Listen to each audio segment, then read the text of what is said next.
Halo semuanya, selamat datang para pembelajar hukum. Saya Notaris Nuri Notari. Dalam ulasan akademik kali ini, kita bakal langsung membedah sebuah dikotomi yang super krusial dalam hukum perikatan, yaitu soal kebatalan versus pembatalan perjanjian. Agenda diskusi kita hari ini cukup padat. Kita akan mulai dari syarat sahnya suatu perjanjian, lanjut ke perjanjian dapat dibatalkan, batal demi hukum, prosedur pembatalan, akibat hukumnya, dan pastinya kita tutup dengan daftar pustaka serta sedikit refleksi. Oke, mari kita mulai dengan bagian pertama, syarat sahnya suatu perjanjian. Kalau kita bicara soal kontrak, pasal 1320 KUH Perdata ini ibaratnya adalah penjaga gerbang utamanya. Supaya sebuah kesepakatan itu sah dan mengikat di Indonesia, harus ada 4 syarat mutlak. Harus sepakat, orangnya harus cakap hukum, ada suatu hal tertentu, dan pastinya suatu sebab yang halal. Tanpa 4 pilar ini, perjanjian itu sudah cacat sejak awal. Yang sangat brilian dari hukum perjanjian kita adalah bagaimana syarat-syarat tadi dibelah menjadi 2 kategori, subjek dan objek. Syarat pertama dan kedua, yaitu sepakat dan cakap, itu murni fokus pada siapa manusianya. Sementara syarat ketiga dan keempat fokus pada apa isi dan tujuan dari kontraknya. Pemisahan ini yang nantinya bakal menentukan nasib perjanjian tersebut. Sekarang kita masuk ke bagian kedua, yaitu tentang perjanjian yang dapat dibatalkan, atau voidable contracts. Poin krusialnya begini, kalau syarat subjektifnya yang dilanggar, misalnya salah satu pihak masih di bawah umur atau ada unsur penipuan, perjanjian itu statusnya dapat dibatalkan. Artinya, kontraknya itu tetap mengikat penuh loh, sampai pihak yang dirugikan aktif minta ke pengadilan buat membatalkannya.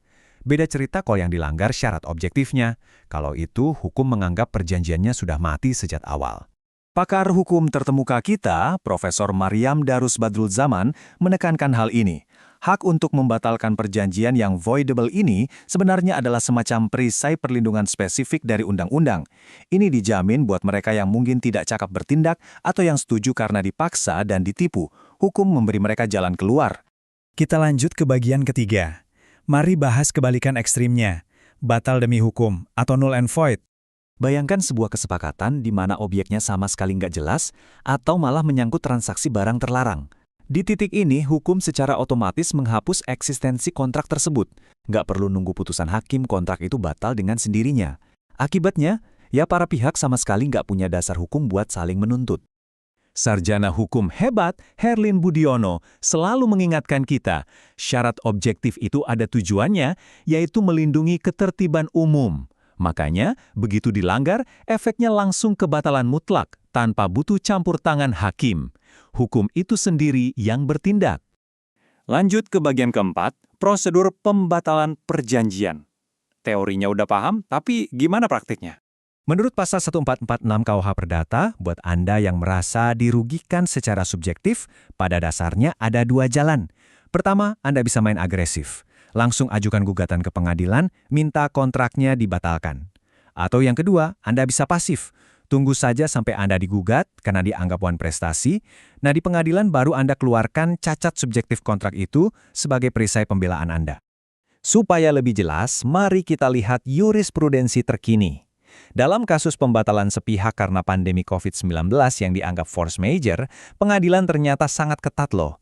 Hakim akan benar-benar menguji apakah faktor eksternal ini memang membenarkan pengakhiran kontrak tanpa melanggar prinsip iktikat baik.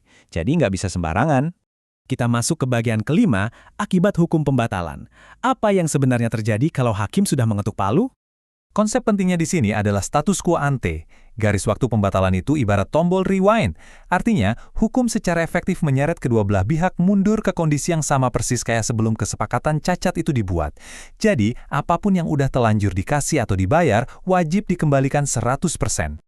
Dan ini nunjukin kalau hukum kita selalu menuntut keadilan sejati. Pasal 1266 dan 1267 KUH Perdata mengatur bahwa Anda nggak bisa main pergi begitu saja dari perjanjian timbal balik, walau pihak lawan wan prestasi. Anda tetap harus minta pembatalan lewat pengadilan.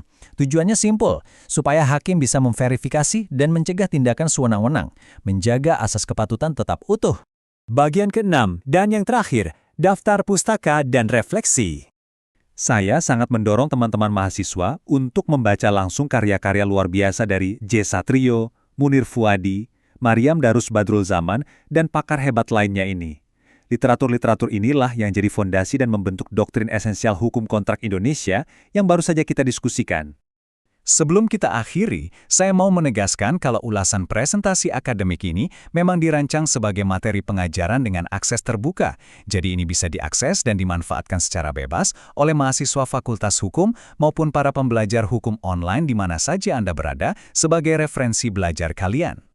Sebagai penutup, saya mau meninggalkan kalian dengan satu pertanyaan berbobot ini untuk direnungkan buat persiapan ujian atau praktek hukum kalian nanti.